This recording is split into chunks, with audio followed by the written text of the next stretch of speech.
All right, welcome everyone. I am Friar Tuck, and this is my epoch.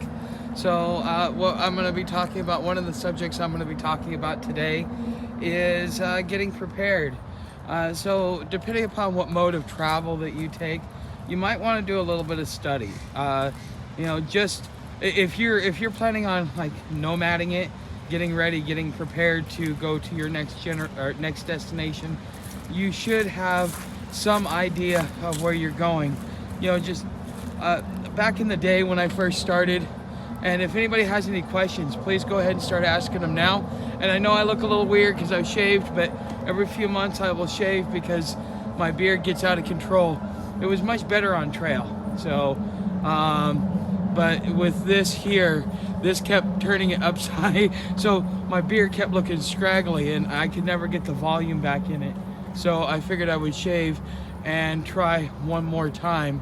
But I've been doing some research on train hopping and understanding what it is that I need to do. And I have some questions for you guys if you have hopped a train before. And so one of the guys that I was talking to, he ended up passing out drunk on one of the porches, and he was caught by rail police, Cincinnati's finest. And from what I understand, he went to jail, and now he's been here for a while. I don't know what the terms of his penalties were, but I wouldn't be surprised if he had to stay here for a while. So he was telling me, because I was telling him that I found the yard like a junction point on the Kentucky side. And he's like, no, you don't want to get on in Kentucky. You want to get on in Cincinnati, because Cincinnati is a misdemeanor. Kentucky, it's a felony. So, and he was telling me that every time the train slows down or is about to stop, I should get off, and then once it gets ready to go, I should get back on. I wanted to know from those of you that are awesome, you guys just yes, it is Cherokee.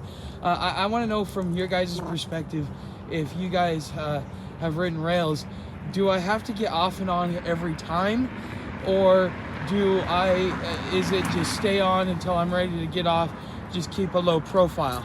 Because, I want to do this right, and the first time, I don't want to get caught. I don't want to be the stupid guy that gets caught his first time, because at that point in time, that tells me that I'm not prepared enough to be able to do something like this. And that would be quite embarrassing, considering, I've done trains, planes, automobiles, all that stuff. Did you watch the Stove, the Hobo yet? No, I have.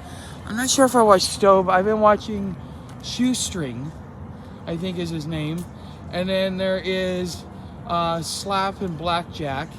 And then there's another one, Transient, that I have watched. I have not watched Stove. I've heard him being mentioned, and that he passed away, and that he was a pretty prominent figure within the rail community. That much I have learned about him, but no, I have not come across his channel yet.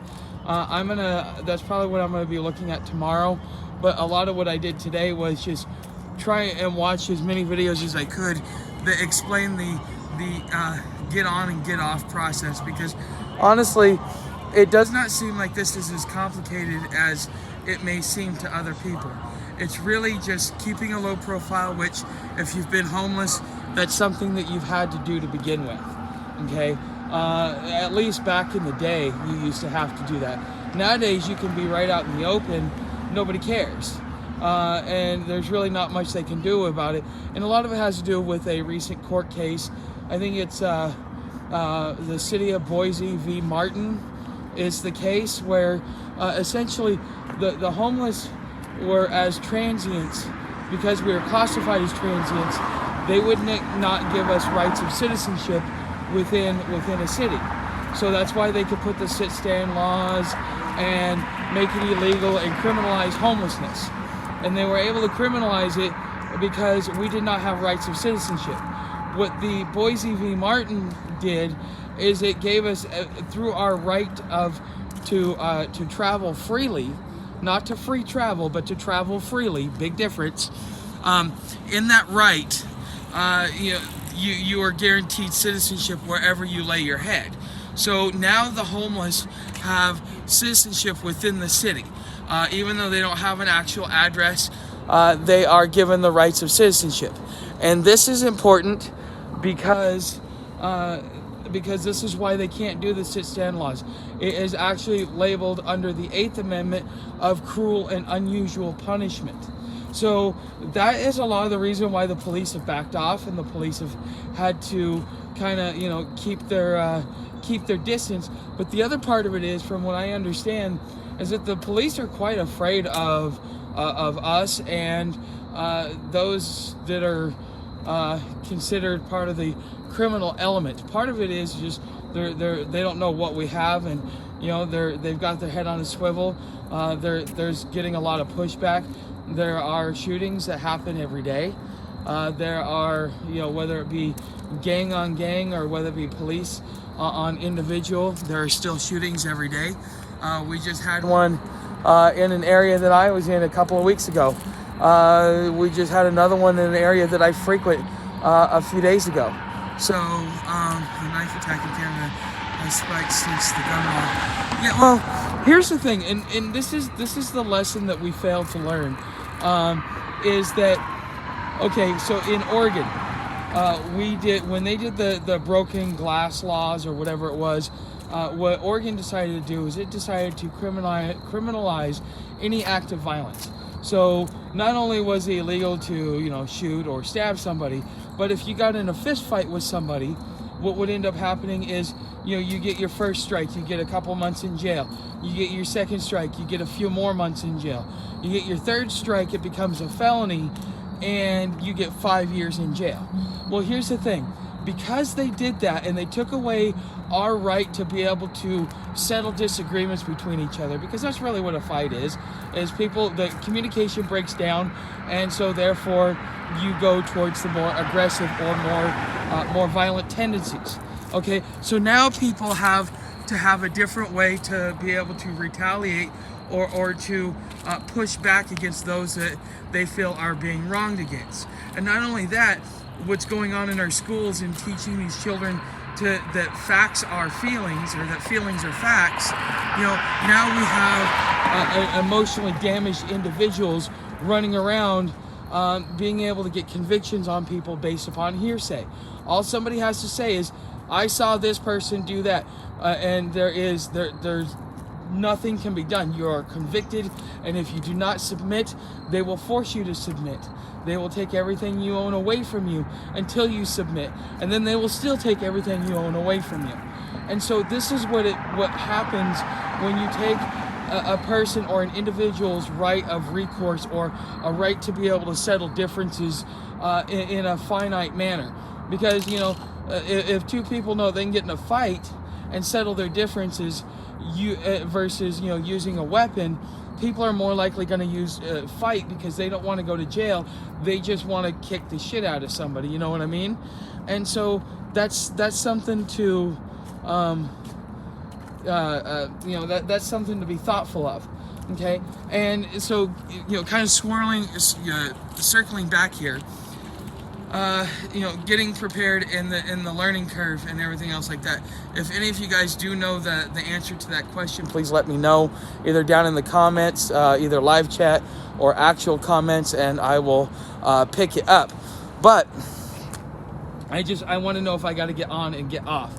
So if you guys have any questions, anything you want to know, because I know, so I screwed up on last night's video. So last night was a great live stream. It was very popular. A lot of people liked it.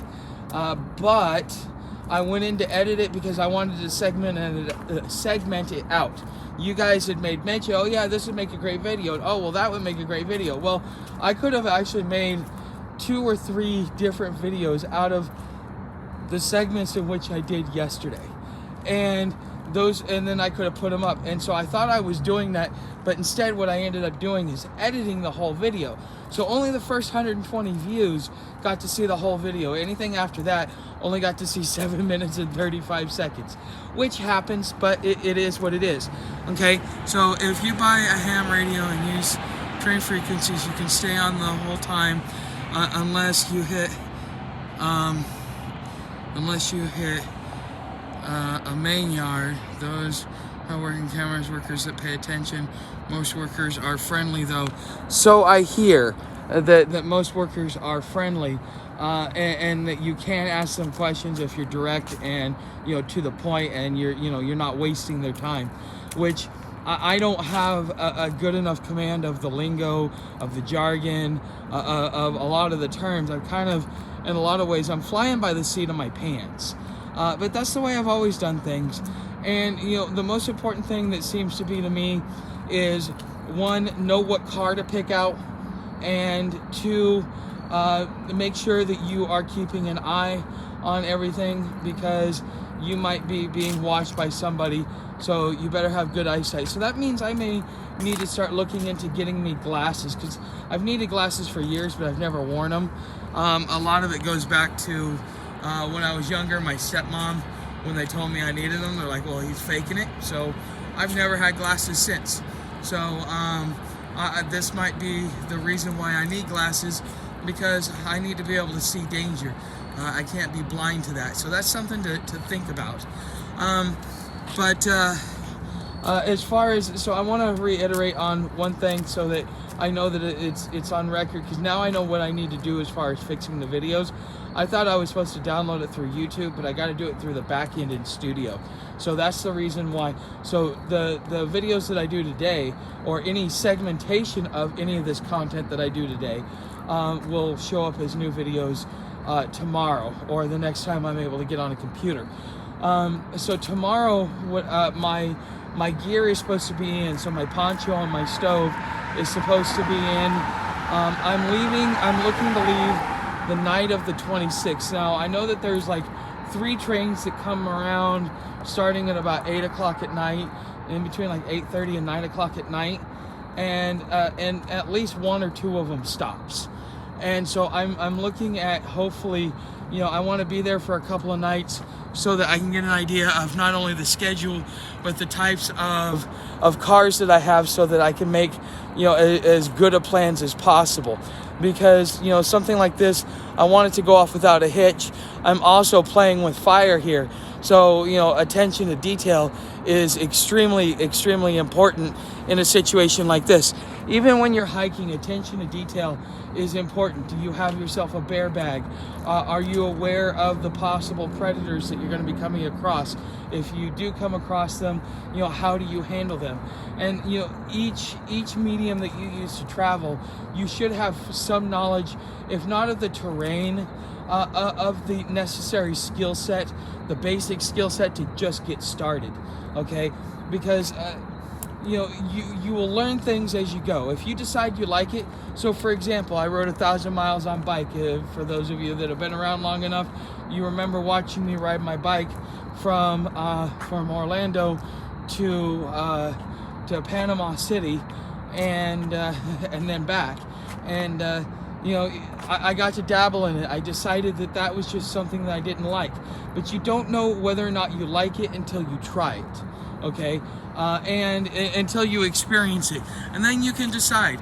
And a lot of times, I usually try something a few times, try and get a Rat 7 knife before it's too late. Best budget. Yes, I think you said that last night as well. So, if you come over to my Patreon, I have hobo tutorials, and one thing that I was talking about last night was stealth camping. But sometimes though, when instead of stealth camping, you may want to look at traveling in a group. Now, with a group, that means you can be static, especially if that group is static. That's something that you guys can definitely think about. And over there, I kind of give some basic ideas, but of how to be able to conduct yourself. But just to kind of give you some food for thought, something that will help you should you get put in this situation. Never actually sleep in the group. Okay, you want to sleep away from the group. Make sure that you don't that you're not close enough, for not only for safety, but also for drama and for other things. So these guys, they sleep in one area.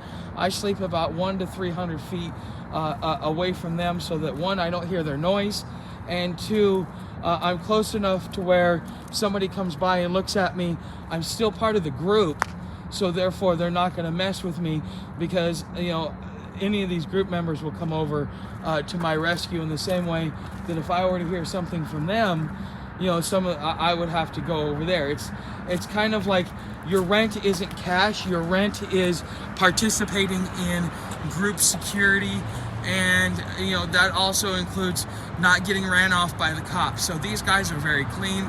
The cops actually give them compliments of how clean of a campsite they have, especially after being in the same spot for a year and a half. But these guys are very particular, not only of who they let around. So when you come up to a group and you're thinking about group camping, realize that you're gonna have to be introduced. There's gonna be that one guy. He's the guy that makes sure that nothing stupid goes on, and so he might be the most confrontational. But he's checking you out. Always a trailer, car, paracord, hiking clips to attach yourself to a trailer axle or grainer car. You get inside the little hole and hide out until you can pop out. Okay, so I saw a kid do that today. So I saw, there's a hole in the grainer, so a car, trailer car, paracord, has hiking clips. Okay, so is that the dual clips or is that just the single clips? Because I can get some that have like a 2,000 to 5,000 pound rating, or does that mean that that they have the dual, so clip on one side, clip on the other? Oh, junk cars are the safest because nothing of value is on. So okay, semi trailers. Okay, so yeah, I've heard of that as well. Okay, so if I have a ham radio, I don't need to get on and off, but since I don't have a ham radio, I should probably look at getting on and off. Is that the consensus? And I know very little about ham radios. I know almost nothing about ham radios. So that means that's another learning curve that I'm gonna have to get a part of. And how vital is a ham radio and knowing ham radios when traveling? Can someone in the group secretly steal something from you while you sleep? I can show you guides. Go ahead and send me an email of those guides if you would. Okay, so can someone in the group steal from you? Yeah, well, yes, anybody can steal from you. Will they? It depends upon the company that you're hanging around. Okay, so tweakers, there's a little game that goes on between them. Only a simple program, just use Windows PC. Okay, well, it's gonna have to be on a phone, because that's all I have. But anyways, to answer that question, let's see here. Okay, there's a train that's going by. Let's see if I can show you guys.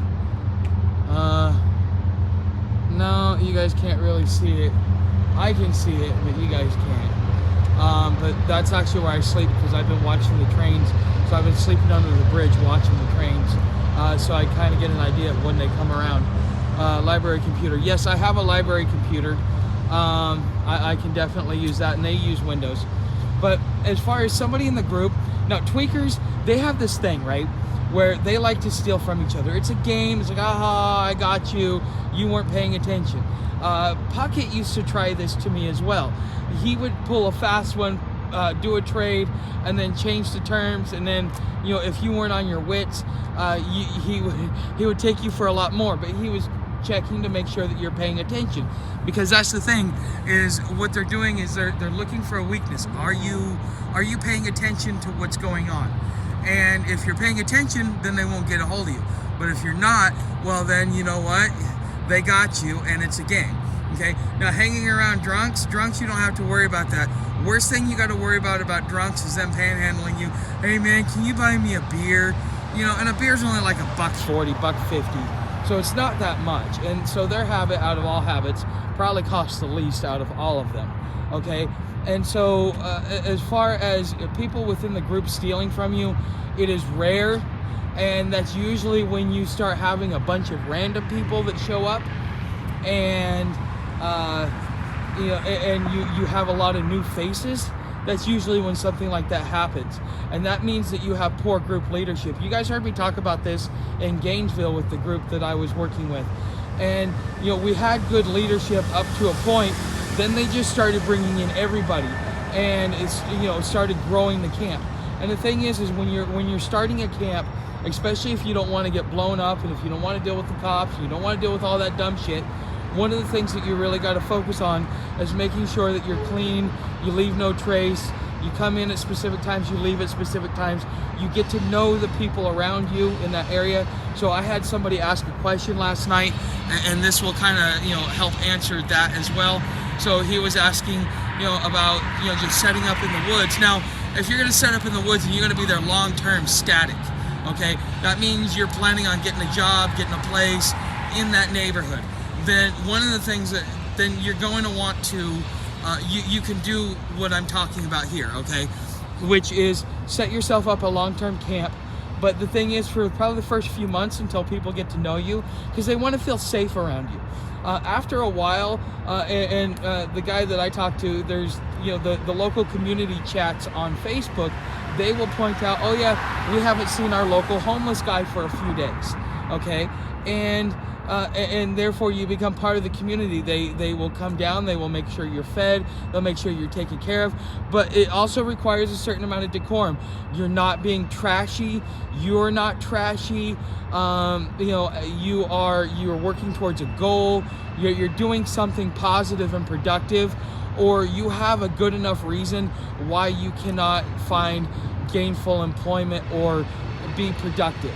And there are reasons and legitimate reasons for that. And the community will take care of you and make sure that you are safe, and then they become your neighborhood watch. In the same way that if anything goes on in that neighborhood, because you're the eyes and ears, you're offering security to that neighborhood, because you're their local homeless guy, the guy that they're taking care of. So because you're outside, you get to hear and see things that these guys inside their dwellings aren't able to hear. You know, if there's ever needed for a witness or any type of neighborhood security or neighborhood watch, you are automatically integrated into it, because that's your role within the community. That's why they're taking care of you. Whether you realize it and whether they realize it, that's really the symbiotic relationship between the housed and the unhoused, if you're going to do something like that. But if you're planning on hoboing or nomading or just traveling, then something like that would not be useful for you. You would do what I'm doing, which is you would go and find a group that you can get along with, that is being ran properly, that is very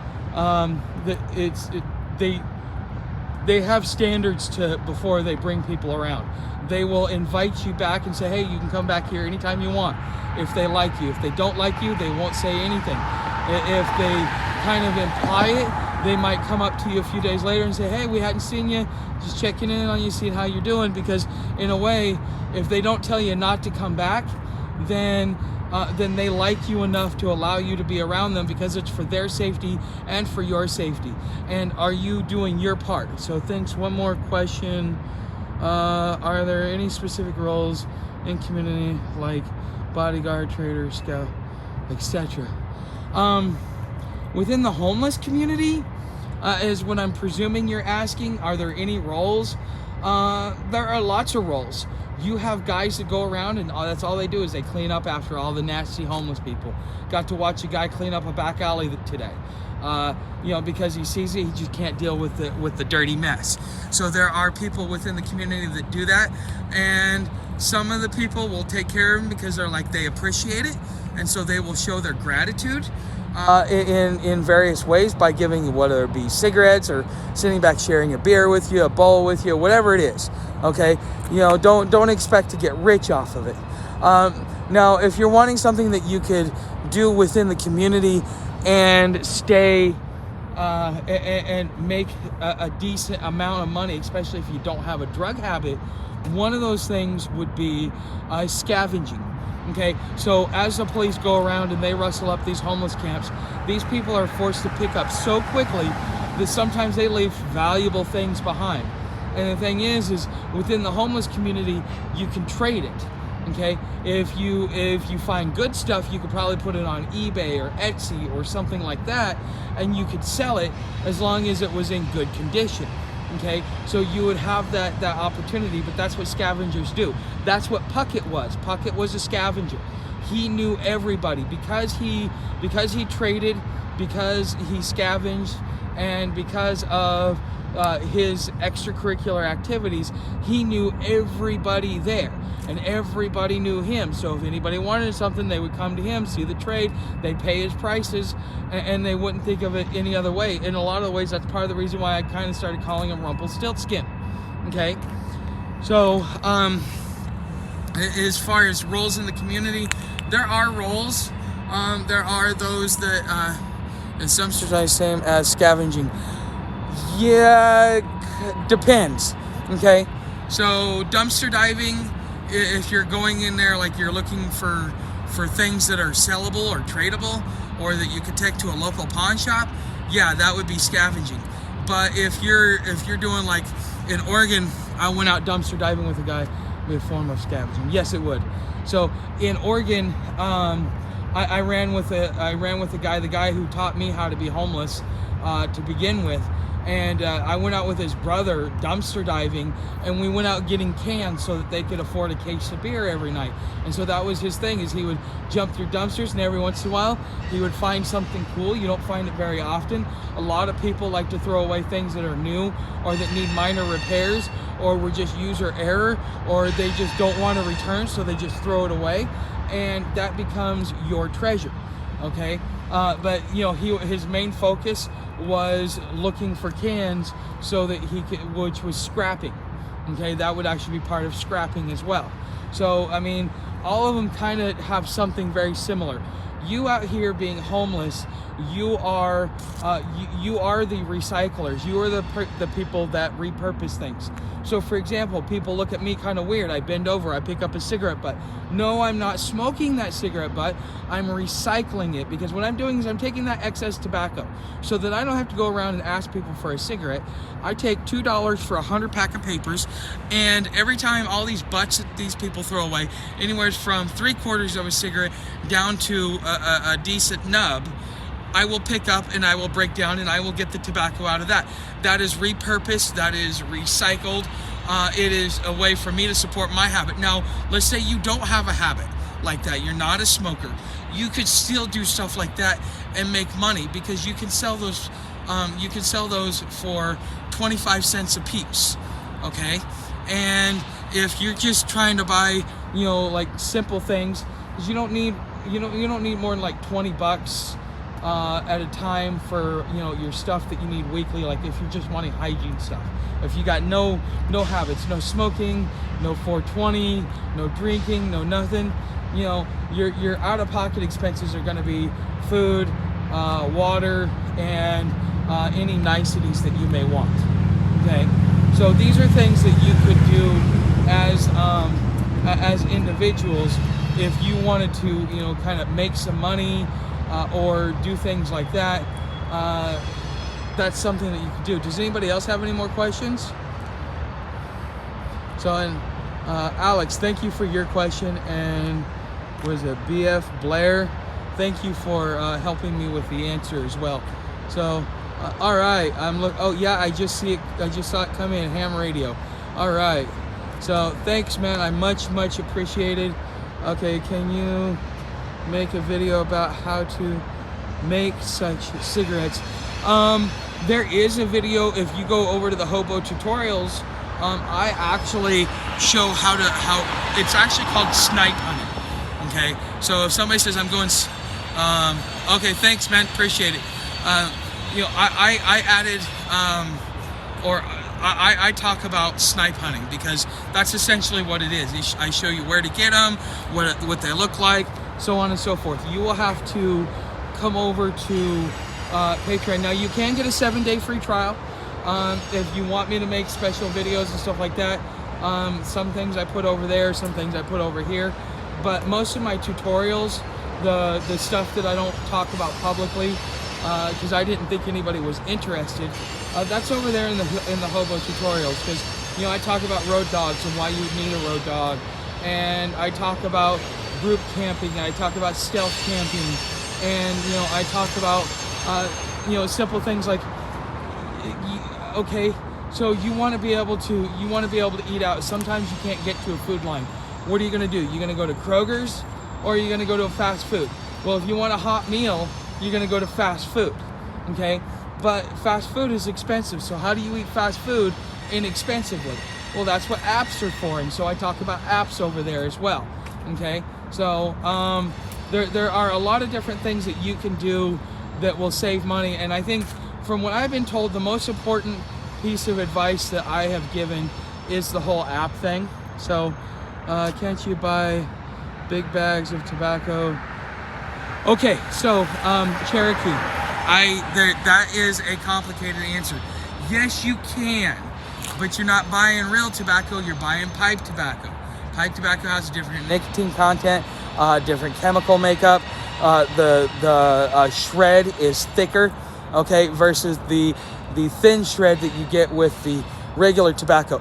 So when Obama took office, they realized that a lot of low-income people were able to still support their smoking habit, because buying a machine to roll your own cigarettes and buying the tobacco, my ex-wife and I could have we split a pound of tobacco between us every month, and we got 6 cartons of cigarettes, and it cost us like $50. But when he came into office, there was a bill that was just recently signed that all of a sudden took that and put it in the same classification as TaylorMade's, which is your regular cigarettes, okay?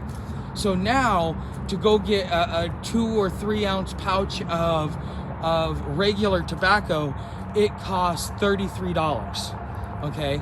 Versus $7.59 for like 8 ounces or 9 ounces of pipe tobacco shag. Okay, Canada has the 500 cigarettes in a bag for like $30. That's not bad, but you gotta also wonder what type of tobacco they're using as well. So with the pipe tobacco, it sucks. It just, if you're a smoker, you hate it. Most people around here, if you offer them pipe tobacco, they will turn you down because they want the real nicotine. They want what the actual makeup. That's why you want to snipe hunt. Okay, so that's just one thing that you can do as far as, just snipe hunt, get the real tobacco. Plus, honestly, with the rehash, because just like with 420, there is a resin that builds up on it, so it takes the cigarette and makes it much stronger. So for somebody like me, it's the floor scraps, probably scraps. Yeah, pipe tobacco sucks. I mean, if you're gonna smoke it in a pipe, great. But I don't smoke in a pipe. I smoke in a cigarette, and I will set up and I will do that over on the hobo tutorial side. Okay, so if you want to see a video on how to roll a cigarette, you'll have to do it over there, because I think the YouTube would censor me for something like that, just because of how everybody's gotten about tobacco lately. All right, so while I'm waiting, if you guys have any more questions, I'm going to go ahead and start wrapping up. I'm going to answer one last question if anybody has one. So I want to say thank you for showing up.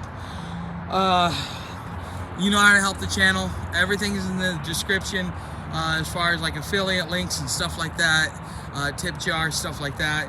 Otherwise, become a subscriber. Don't forget to hit that like button. Comments help me out in the algorithm, whatever engagement you guys do.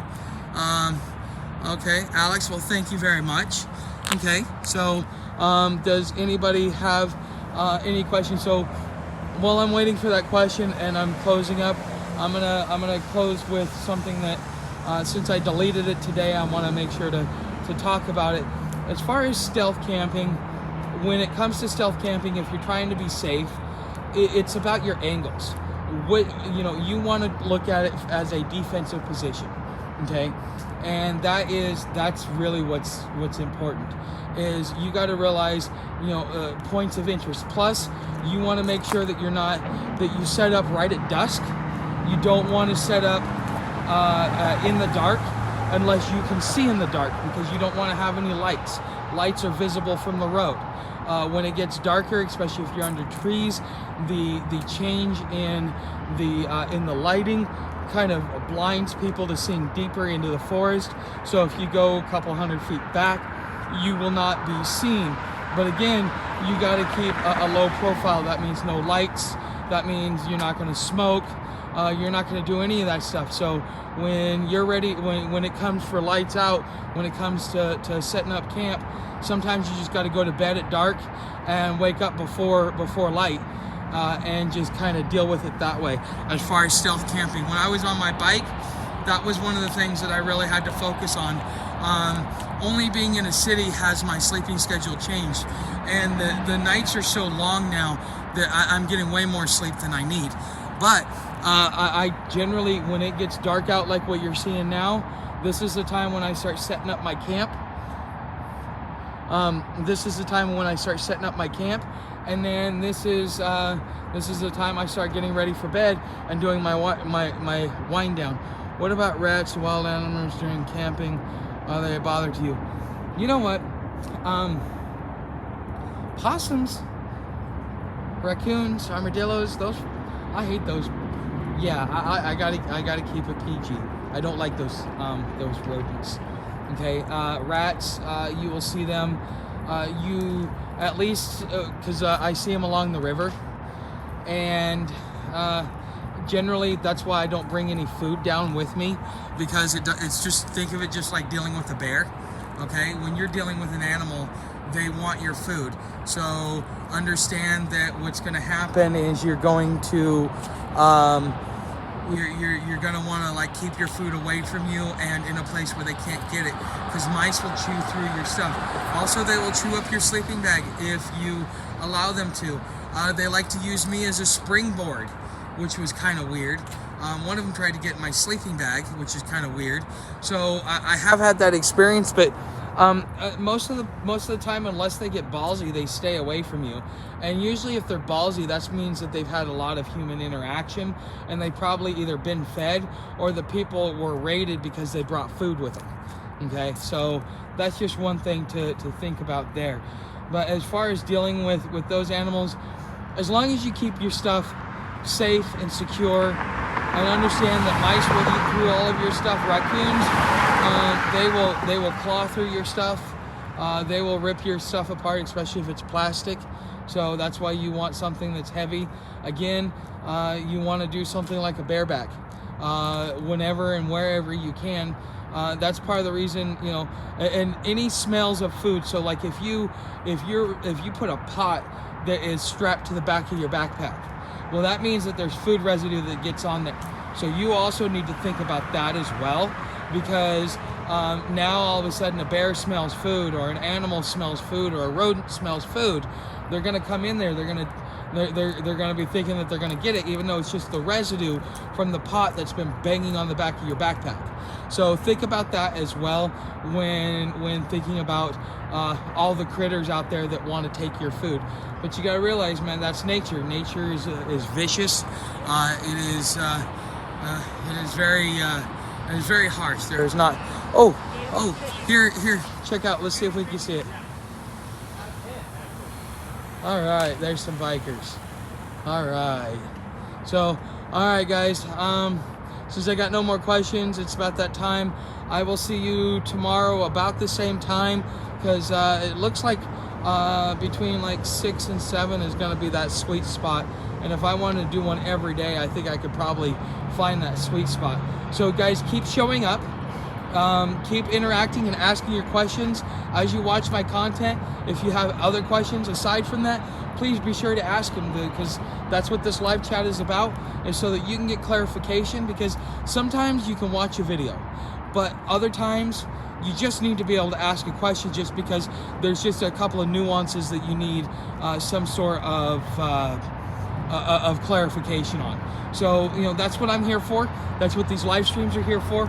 And I will see you guys tomorrow in the next live stream. Don't forget to hit that like button. And if you haven't subscribed, don't forget to hit subscribe. And if you are subscribed, don't forget to hit that bell notification so you're notified when I go live. I will see you tomorrow.